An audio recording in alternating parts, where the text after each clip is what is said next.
અંકલેશ્વર જેઆઈડીસીમાં આવેલ રાજેશ ફાર્માસ્યુટિકલ્સ કંપનીમાં તસ્કરો ત્રાટકી મોટર અને કોપર વાયર મળી 30,000 રૂપિયાના મુદ્દામાલની ચોરી કરી ફરાર થયા હતા. કંપની આવેલ છે જે કંપનીને તસ્કરો નિશાન બનાવી તસ્કરો બંધ ફેક્ટરીની દિવાલ કૂદી અંદર પ્રવેશ કર્યો અને ઇલેક્ટ્રિક રૂમમાં રહેલ 2 મોટર અને કોપર વાયર મળી કુલ 30,000થી વધુના મુદ્દામાલની ચોરી કરી ફરાર થયા. ચોરી અંગે અંકલેશ્વર જેઆઈડીસી પોલીસે ગુનો નોંધી તપાસ હાથ ધરી છે. 2 દિવસ પહેલા સવારે મારા દીકરાનો ફોન આવ્યો કે આપણી ફેક્ટરીમાં ચોરી થઈ છે.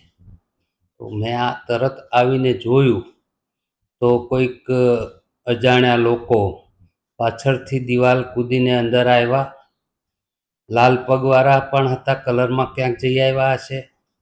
એવા લોકો મારી ફેક્ટરીમાં પાછળ ઇલેક્ટ્રિક રૂમ છે, આ રૂમમાંથી જૂની બીજી જે સ્પેરમાં મોટરો મૂકેલી હોય, મોટર ને પંપ, એવી 2 થી 3 મોટરો અને ઇલેક્ટ્રિક વાયર, હમણાં જ વાયરિંગ અમે નવું કર્યું તો જૂના જે વાયરો હતા એના બંડલ અમે મૂકેલા હતા. આ બંડલો પણ મોટરોની સાથે ઉપાડી ગયા. નાના નાના વાયરો સાથે આવ્યા હશે, એ બહાર શોર્ટિંગ કરીને એ પછી પાછું નાખ્યું. ત્યારે અમને ખબર પડી કે આપણી ફેક્ટરીમાંથી આ ગયું છે.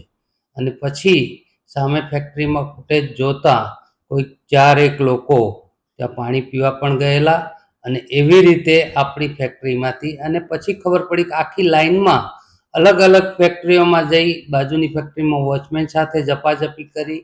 એ સિવાય બીજી ફેક્ટરીમાં કંઈક બીજું સ્ટીલનું કંઈક બહાર નાખ્યું અને આવી રીતે લોકોએ ચોરી કરી હતી, જે અમોએ ફરિયાદ નોંધાવી છે પોલીસ સ્ટેશનમાં.